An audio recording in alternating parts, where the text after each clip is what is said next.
तो चलिए अब देखते हैं बिहार झारखंड की खबरें सुपरफास्ट अंदाज में। आज से मैट्रिक की परीक्षा शुरू हो रही है, जिसके लिए बोर्ड ने व्यापक तैयारी की है। 28 फरवरी तक चलने वाली इस परीक्षा में 16,50,000 से ज्यादा परीक्षार्थी शामिल हो रहे हैं। खास बात यह कि इस बार मैट्रिक परीक्षा में छात्राओं की संख्या छात्रों से ज्यादा है। परीक्षा के लिए 1,418 सेंटर बनाए गए हैं। साथ ही नकल पर लगाम के लिए कई तरह के गाइडलाइन जारी किए गए हैं। छात्र सेंटर पर जूता मोजा पहनकर नहीं जा सकेंगे। साथ ही उन्हें सिर्फ एडमिट कार्ड और पेन लेकर जाना है। सेंटर सुपरिटेंडेंट के अलावा किसी भी पदाधिकारी, कर्मचारी, वीक्षक का मोबाइल ले जाना पूरी तरह बैन माना जा रहा है। बिहार के पूर्व सीएम जीतन राम मांझी ने लोकसभा चुनाव में सीटों के बंटवारे को लेकर महागठबंधन पर आंखें तरीरी है। उन्होंने कहा है कि प्रियंका गांधी के आने से कांग्रेस की स्थिति मजबूत हुई है, लेकिन उसका जनाधार नहीं है। जीतन राम मांझी ने कहा है कि बिहार में कांग्रेस का आधार हम पार्टी के मुकाबले बहुत कमजोर है। सीटों का सम्मानजनक बंटवारा तभी संभव है जब उनकी पार्टी को कम से कम 20 सीटें मिलेगी। बीजेपी के प्रदेश अध्यक्ष नित्यानंद राय ने जीतन राम मांझी को लेकर सॉफ्ट कॉर्नर दिखाया और कहा है कि अगर वो एनडीए में आते हैं तो हम उनका सिर्फ स्वागत ही नहीं बल्कि सीट का बंटवारा फिर से करेंगे। वहीं शिक्षा मंत्री कृष्णनंदन वर्मा ने मांझी का स्वागत किया तो जय कुमार सिंह ने कहा है कि ये जेडीयू से जुड़ा मामला नहीं है। बीजेपी क्या करती है मांझी को लेकर, इससे जेडीयू का कोई लेना देना नहीं। लोकसभा चुनाव को लेकर बीजेपी संगठन को मजबूत करने में जुटी है। इसी को लेकर बीजेपी प्रदेश कार्यालय में बैठक हुई। बैठक में पार्टी के प्रदेश अध्यक्ष नित्यानंद राय, मंत्री मंगल पांडे समेत प्रदेश के तमाम नेता मौजूद रहे। बिहार प्रभारी भूपेंद्र यादव की मौजूदगी में हुई बैठक में प्रदेश में चलाई जा रही पार्टी के कार्यक्रमों की समीक्षा की गई। साथ ही 3 मार्च की संकल्प रैली को सफल बनाने पर जोर दिया गया। पार्टी 26 फरवरी से कमल ज्योति कार्यक्रम करने जा रही है। साथ ही 28 फरवरी से मेरा बूथ सबसे मजबूत कार्यक्रम भी चलाएगी, जिसमें प्रधानमंत्री पार्टी कार्यकर्ताओं से रूबरू होंगे। 3 मार्च को पटना के गांधी मैदान में होने वाली एनडीए की संकल्प रैली को लेकर एलजेपी की पटना में बैठक हुई। बैठक में रैली में ज्यादा से ज्यादा भीड़ जुटाने पर मंथन किया गया। 3 मार्च की रैली को लेकर मुजफ्फरपुर में एनडीए नेताओं ने बैठक की। इस दौरान जिला मुख्यालय से लेकर पंचायत स्तर तक बैनर और पोस्टर लगाने का फैसला हुआ। पद्मश्री से सम्मानित सांसद हुकुमदेव नारायण यादव को मधुबनी में यदुवंशी समाज के लोगों ने सम्मानित किया। इस मौके पर अब तक आरजेडी के समर्थक माने जाने वाले यादव समाज के लोगों की भारी भीड़ नए सियासी समीकरण की ओर इशारा भी कर गई। इस मौके पर सांसद हुकुमदेव नारायण यादव ने कहा कि पद्मश्री सम्मान मिलना बड़ी बात है। उन्होंने आगामी चुनाव नहीं लड़ने की इच्छा जताई। हालांकि ये भी कहा कि पार्टी का आदेश सबसे ऊपर है और अगर पार्टी चुनावी रण में उतरने का आदेश देती है तो वे मना नहीं करेंगे। 2 दिन में कांग्रेस की 2 बार किरकिरी हुई। पहले कीर्ति आजाद ने कचरा कराया और फिर कुमार आशीष ने। लगातार हो रही आलोचना के बाद राहुल गांधी ने कुमार आशीष को सचिव पद से हटा दिया। दरअसल कुमार आशीष पेपर लीक का आरोपी रहा है और जैसे ही आशीष को प्रियंका गांधी की टीम में शामिल करने के लिए यूपी का सचिव बनाया गया, विरोधी हमलावर हो गए। कांग्रेस की वरिष्ठ नेता मीरा कुमार ने सासाराम में अपने कार्यों और विकास योजनाओं को लेकर बुकलेट जारी किया। सासाराम गौरव महासम्मेलन में शिरकत करते हुए उन्होंने जिले को लेकर अपनी भावी योजनाओं की भी जानकारी दी।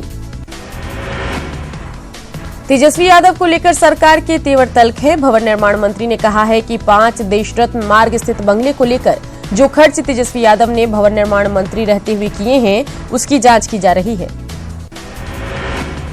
मंत्री ने कहा कि जांच के दौरान जो बातें सामने आएगी उसके आधार पर आगे की कार्रवाई की जाएगी। साथ ही उन्होंने ये भी कहा कि इस काम के लिए जो अधिकारी दोषी होंगे उनके विरुद्ध भी कार्रवाई होगी।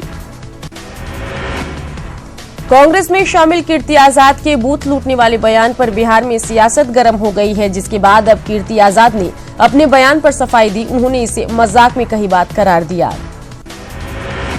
कीर्ति आजाद ने कहा कि बूथ लूटने का मतलब बूथ मैनेज करना होता है। वहीं बिहार बीजेपी के उपाध्यक्ष गोपाल जी ठाकुर ने उनके बयान की निंदा की, साथ ही इसी बहाने कांग्रेस पर जमकर हमला भी बोला। सीएम रघुवर दास ने झारखंड में उद्योग लगाने की प्रक्रिया को तय समय पर पूरा करने के निर्देश दिए। झारखंड औद्योगिक क्षेत्र विकास प्राधिकार के निदेशक मंडल की बैठक में शिरकत करते हुए ये निर्देश दिए। सीएम ने कहा कि छोटे छोटे उद्योगों से ज्यादा लोगों को रोजगार मिलता है, लिहाजा राज्य के सभी औद्योगिक क्षेत्रों में सुविधाएं बढ़ाएं और समयबद्ध तरीके से उद्योग लगाने की प्रक्रिया पूर्ण कराएं।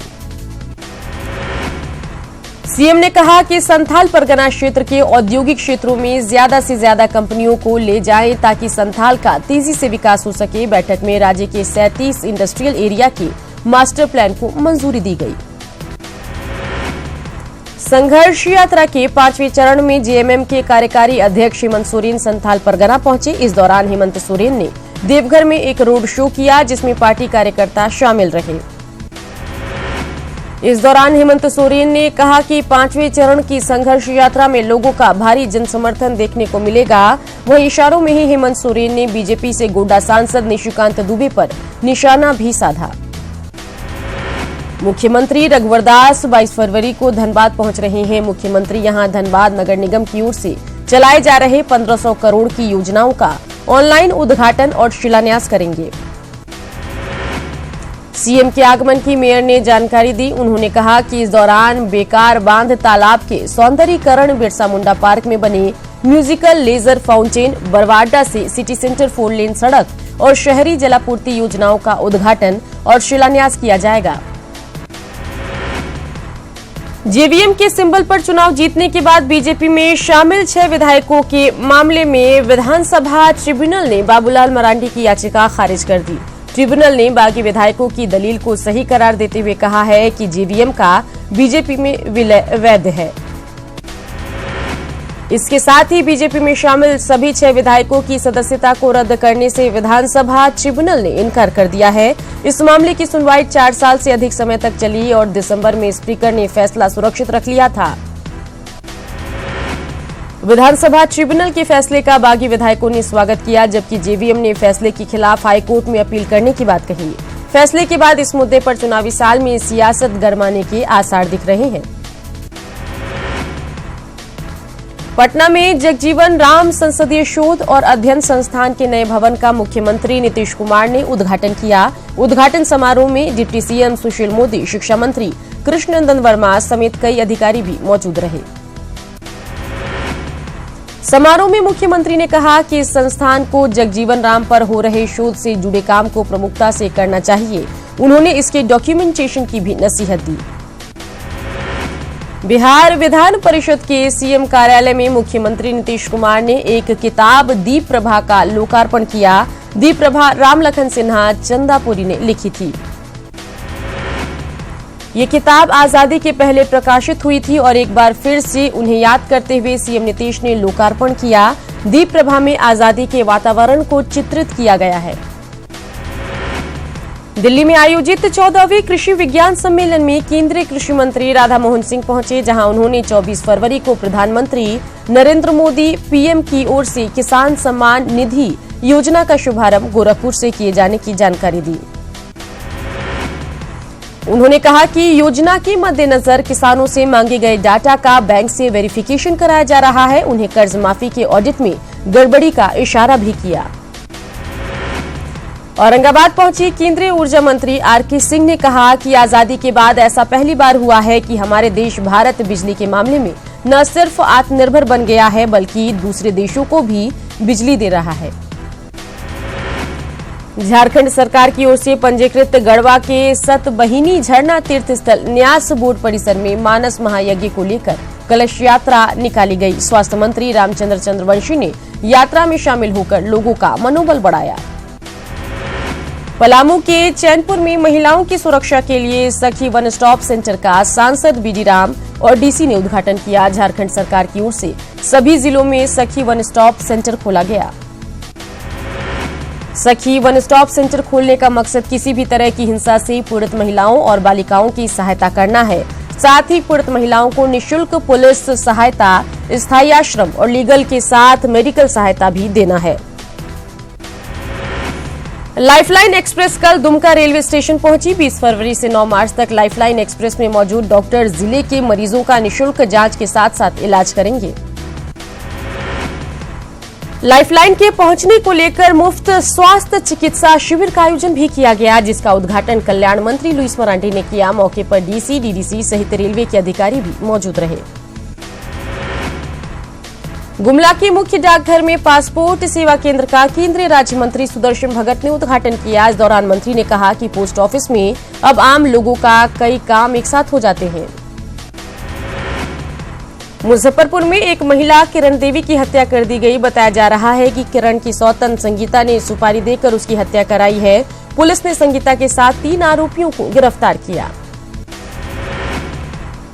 छपरा के खेमाजी टोला से एक छात्रा का शव बरामद किया गया। मृतक का नाम पिंकी कुमारी है, जो कल रात अपनी बहनों के साथ सोई थी और आज उसका शव बरामद किया गया।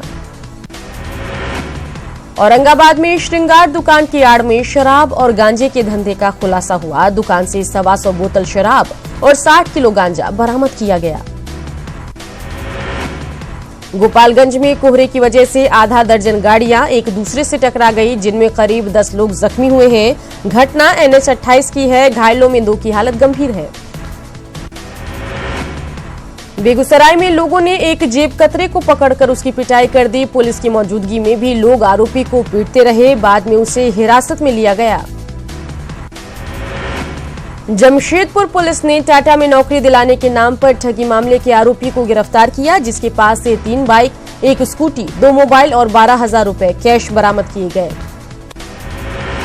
बांका में चोरों ने बैंक ATM में चोरी करने का सफल प्रयास किया। घटना बांका शहर के कटोरिया रोड स्थित सिंडिकेट बैंक ATM की है। हालांकि चोरी का प्रयास करने के दौरान ही एक आदमी के देखने के बाद सभी चोर भाग गए। छपरा में अवैध शराब के खिलाफ जारी अभियान में शराब की भट्टियों को ध्वस्त करते हुए 4000 लीटर देसी शराब नष्ट किया गया। इस दौरान 5 धंधेबाज भी गिरफ्तार किए गए, वहीं 2 बाइक भी जब्त किए गए। नवगछिया में करंट लगने से 2 मजदूरों की मौत पर भाकपा माले ने प्रदर्शन किया और प्रशासन के साथ बिजली कंपनी के खिलाफ जमकर नारेबाजी की। बाद में कंपनी की ओर से मृतक और घायलों के परिजनों को मुआवजा राशि दी गई। समस्तीपुर के मुसरी घरारी में हथियारबंद अपराधियों ने एक छात्र पर जानलेवा हमला बोला। इस दौरान छात्र बाल बाल बच गया। वहीं भागने के दौरान एक अपराधी ग्रामीणों के हत्थे चढ़ गया, जिसे पुलिस के हवाले कर दिया। पटना के जक्कनपुर स्थित एक हॉस्पिटल से लाखों रुपए की चोरी का मामला सामने आया। आरोप हॉस्पिटल के गार्ड पर ही लगा है। कार्रवाई करते हुए पुलिस ने बक्सर के रहने वाले सतेंद्र को गिरफ्तार कर लिया। मधेपुरा अल्पवास गृह से 13 लड़कियों को सुपौल शिफ्ट किया गया, जिसमें कई बिंदुओं को लेकर जांच करने CBI पटना की टीम सुपौल पहुंची। टीम ने सदर अस्पताल पहुंचकर लड़कियों की मेडिकल रिपोर्ट की जांच की। साथ ही सुपौल अल्पावास गृह के संचालक से आवश्यक जानकारी ली। टीम में SP स्तर के अधिकारी के साथ 2 लोग शामिल थे। दावे लाख किए गए हों, लेकिन BNMU में छात्रों के भविष्य से खिलवाड़ जारी है। B.Ed के 17-19 सत्र की फाइनल परीक्षा का परिणाम मार्च तक आ जाना चाहिए, लेकिन पार्ट 1 के 100 से ज्यादा छात्रों का पेंडिंग रिजल्ट अब तक क्लियर नहीं हो सका। रिजल्ट नहीं जारी होने से नाराज छात्र कुलपति कार्यालय के बाहर जमा हो गए और प्रबंधन पर लापरवाही का आरोप लगाया। छात्रों का आरोप है कि खुलेआम पैसे लेकर छात्रों को पास किया जाता है। मुजफ्फरपुर स्थित बालिका गृह भवन की एक बार फिर मापी की गई। नगर निगम की 4 सदस्यीय टीम के पास नक्शे के आधार पर भवन का निर्माण हुआ है या नहीं, इसके लिए मापी की गई।